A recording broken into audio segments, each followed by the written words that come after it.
Assalamualaikum warahmatullahi wabarakatuh. Sobat belajar semua, apa kabarnya kalian semua hari ini? Semoga kalian selalu sehat dan baik-baik saja. Bangga rasanya melihat kalian tetap bersemangat belajar dalam situasi apapun seperti saat ini.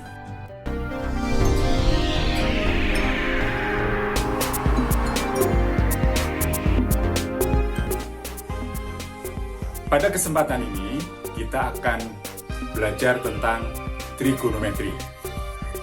Khususnya bahasan tentang ukuran sudut.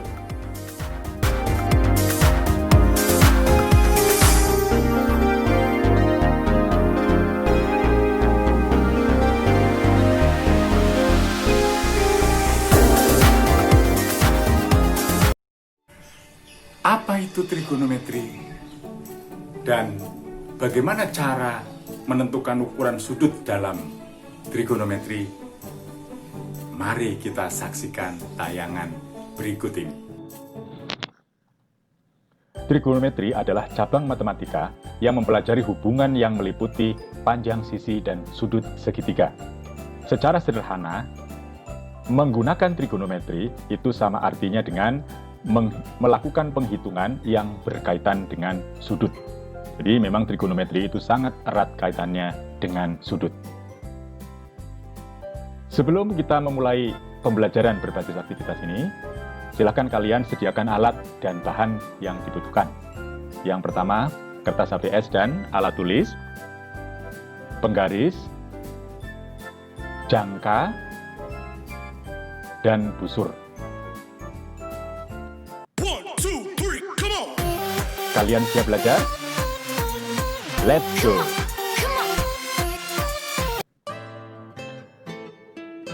Sebagai langkah awal pembelajaran berbasis aktivitas ini, silakan kalian buat sumbu kartesius di kertas HVS kalian dengan menggunakan penggaris dan pensil atau pulpen kalian.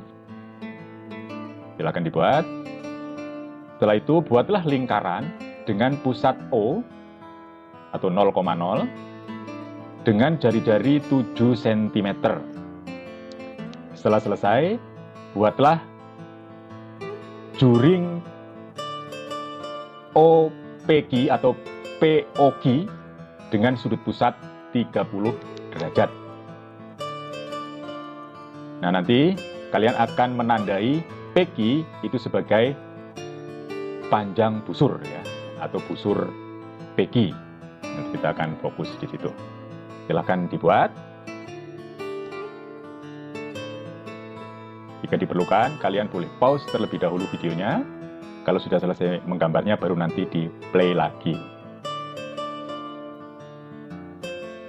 Setelah kalian membuat lingkaran, buatlah di bawah lingkaran tabel yang terdiri dari 6 baris, ya, 1, 2, 3, 4, 5, 6, dan 3 kolom. Kolom pertama kasih judul besar sudut POQ, kolom kedua panjang busur PQ, kolom ketiga pi, ya, ini tanda pi. Panjang busur dibagi jari-jari. Terus kalian isi di baris 1 sudut 30 derajat, 45 derajat, 60 derajat, 90, terakhir 180 derajat. Silakan dibuat. Saya akan ajarkan cara mengisi kolom tabel yang masih kosong tadi. Saya akan isi baris pertama saja, sebagai contoh yang nanti kalian ikuti. Untuk sudut alfa sama dengan 30 derajat ya, di kolom 1. Maka panjang busur PQ itu sama dengan 30 derajat per 360 kali keliling lingkaran, karena panjang busur itu bagian dari keliling lingkaran, dan tadi sudut pusatnya 30 derajat, maka dia dibandingkan dengan sudut seluruh lingkaran itu ya 360. Keliling lingkaran kalian ingat rumusnya 2πr. R-nya kita ganti dengan 7 cm sehingga diperoleh hitungan itu. Nah, ini ya hitungan akhirnya 1/6π kali 7. Nah, 1/6π kali 7 ini adalah isian untuk kolom 2. Sedangkan untuk isian kolom 3 itu pi, ya. Pi ini berbeda dengan pi yang ini ya, ini simbol pi juga, tapi beda dengan ini. Itu adalah panjang busur PQ dibagi R, ya udah 1/6 pi kali 7, tinggal langsung masukkan di sini, dibagi dengan R-nya 7, diperoleh 1/6 pi. Ini adalah isian untuk kolom 3. Sehingga nanti akan diperoleh tabel dengan baris satu yang sudah saya bantu mengisi tadi sebagai berikut. Nah, ini dia. Jadi kolom kedua 1/6 pi per 7, kolom ketiga 1/6 pi. Kalau kalian mau ukur dengan benang gitu ya, panjang busurnya berapa dalam desimal, silahkan dicantumkan, ya, lebih bagus. Nah, nanti tinggal kalian isi kolom-kolom yang kosong ini. Ya, silahkan mulai diisi. Dan kalau misalnya kalian masih memerlukan waktu untuk mengisi tabel, silahkan di pause terlebih dahulu videonya, baru nanti di play lagi. Dengan memperhatikan isian tabel kalian, ya, jadi harus diisi dulu semuanya, barulah apa yang dapat kamu simpulkan berkaitan dengan hubungan antara pi dan alfa. Silakan coba kalian pikirkan ya dengan memperhatikan isian tabel, apa hubungan antara pi dan alfa, jadi antara kolom ketiga dengan kolom pertama dengan sudutnya. Tuliskan kesimpulan kalian di bawah tabel yang kalian buat atau di kertas HVS yang lain ya. Silahkan tuliskan kesimpulannya. Nyata dari yang tadi kamu tulis di tabel bisa disimpulkan, ya silahkan dilihat lagi, bahwa 180 derajat itu sama dengan pi radian. Kalau ini dikalikan 2 ya jadi 360 sama dengan 2 pi radian. Ini adalah konsep dasar yang bisa diambil dari apa yang telah kalian lakukan. Dari konsep dasar itu kemudian bisa dikembangkan ke sifat yang lain, yaitu bahwa 360 derajat kan sama dengan 2 pi radian ya. Berarti 360 itu kan satu putaran ya. Satu putaran sama dengan 2 pi radian. Sehingga satu radian ini 2 pi-nya tinggal dipindah ke kiri, 1/2 pi putaran. 180 derajat sama dengan pi radian. Berarti 1 derajat itu sama dengan pi per 180 radian. 1 radian, ini pi per 180-nya dipindahkan ke kiri ya. Jadi 180 per pi kali 1 derajat. Atau di beberapa buku ditulis 180 derajat per pi ya, boleh saja, yang penting ya, sebelah kiri radian, sebelah kanan derajat.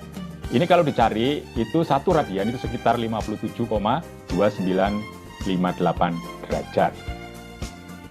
1 radian adalah besarnya sudut yang dibentuk oleh 2 buah jari-jari lingkaran sepanjang R satuan panjang atau R meter lah, dan membentuk busur sepanjang R meter pula. Ya, kalau digambarkan, itu dia. Jadi yang dimaksud dengan 1 radian ini adalah sudut theta ini, itu akan sama dengan 1 radian kalau ukuran sudut itu dibatasi oleh 2 jari-jari ya, yang sama panjangnya R ya, terus busur yang panjangnya R pula. Itulah yang disebut dengan 1 radian. Untuk lebih jelasnya, perhatikan gambaran berikut ini. Silakan kalian perhatikan, ini adalah R tadi ya, ditarik menjadi busur. Nah, sehingga ini R, terus busur. Itulah yang disebut dengan 1 radian. Itu 2 radian, 3 radian.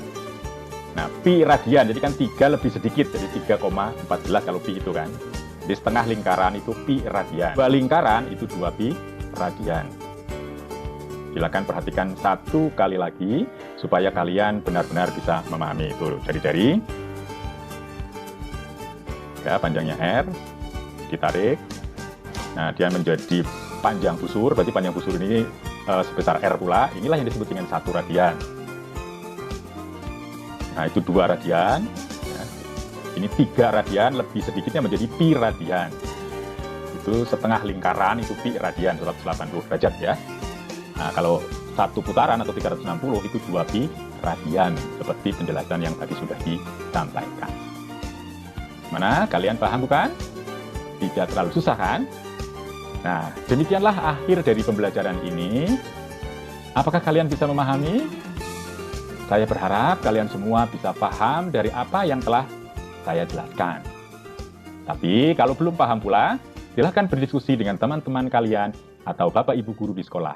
Tentunya dengan tetap memperhatikan protokol kesehatan secara ketat. Oke, sampai jumpa lagi. Bagaimana pembelajaran kita hari ini? Tidak susah bukan?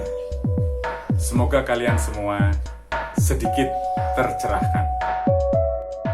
Sekian dan terima kasih. Wassalamualaikum warahmatullahi